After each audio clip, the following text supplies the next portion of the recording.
అంటే సిద్ధబోయిన వంశానికి సంబంధించి సిద్ధబోయిన వంశమే ఆదిపరాశక్తి సమ్మక్కని చిలకల గట్టును తీసుకొచ్చి వీరు సిద్ధబోయిన నరసింహరావు గారు. సో నరసింహరావు గారు అంటే మీరు సాధారణంగా ఎంతమంది ఉంటారు, ఏం చేస్తారు? సమ్మక్కని తీసుకొచ్చేది మీరేనా, సిద్ధబోయిన వాళ్ళే తీసుకురావాలన్నా, ఎట్లా అని? సమ్మక్కనే సిద్ధమైన వాళ్ళ వంశమే. సమ్మక్కనే తీసుకుని వచ్చేటప్పుడు మా ఆచార సాంప్రదాయాల ప్రకారంగా గోత్రికాన్ని బట్టి తీసుకొని వస్తాం. ఒక్కొక్క గోత్రం వాళ్ళు ఒక్కొక్క పని చేయడం జరుగుతుంది ఇక్కడ. అంటే ఎంతమంది తీసుకొస్తారు సిద్ధమైన వాళ్ళు? అంటే చాలా కుటుంబాలు అండి. ఎన్ని కుటుంబాలు? మీరు మెయిన్ కుటుంబాలు ఎన్ని? ఆ కుటుంబాలంతా కూడా అమ్మని తీసుకురావడానికి కోసమే వస్తారా, ఎట్లా ఉంటుంది? అమ్మని తీసుకురావడానికి సిద్ధమైన వంశము, కొక్కెరోళ్ళ వంశము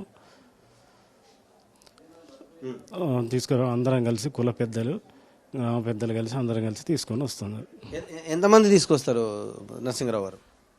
మా పెద్దల ప్రకారం మా పెద్దలు ముందుకెళ్తారు. ఆ తర్వాత గుట్ట నుండి మా ఆచార సాంప్రదాయాల ప్రకారంగా గుట్టు గోత్రాల్లో సంబంధించిన వాళ్ళే ముందుకు పోయి వాళ్ళని తీసుకురావడం జరుగుతుంది. అంటే రేపు సహజంగా ఈ అమ్మవారికి సంబంధించి తీసుకొచ్చే రోజు ఎన్ని గంటలకు లేస్తారు? మీ ఇంట్లో ఉన్నటువంటి వ్యవహారాలంటే ఎన్ని గంటలకు లేస్తారు? వనం తీసుకురావాలి, ఇవన్నీ ఉంటాయి కదా. ఎన్ని గంటలకు లేచి వనం ఎంతమంది తీసుకుపోతారు, ఎక్కడి నుంచి తీసుకొస్తారు?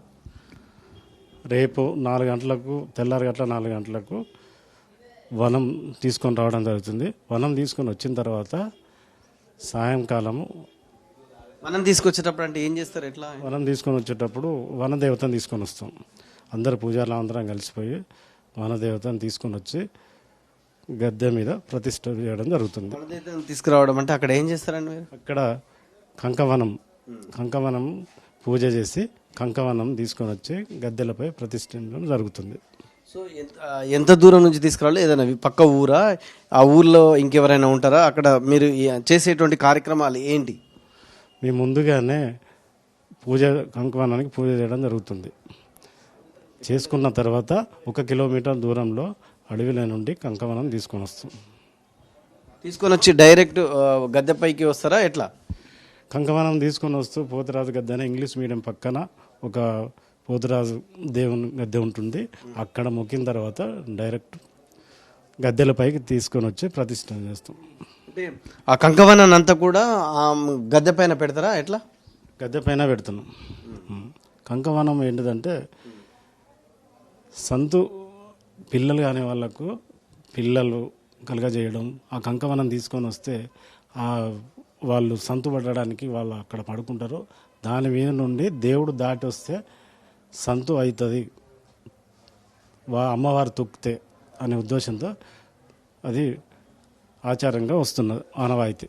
సో పొద్దున్నే ఉదయమే పోయి వనదేవతకి పూజ చేసి కంకవనాన్ని తీసుకొచ్చి గద్దె పైన వనాన్ని ప్రతిష్ఠిస్తారు. ఆ తర్వాత ఏం జరుగుతుంది? మధ్యాహ్నం తర్వాత చిలకలగుట్టకు వెళ్ళడం జరుగుతుంది. చిలకలగుట్టకు వెళ్ళిన తర్వాత 5 గంటల నుండి దాదాపు గుట్ట నుండి బయలుదేరేటప్పుడు 6 గద్దె వరకు వచ్చేసరికి 8 కావచ్చు, 8 అవుతుంది. సో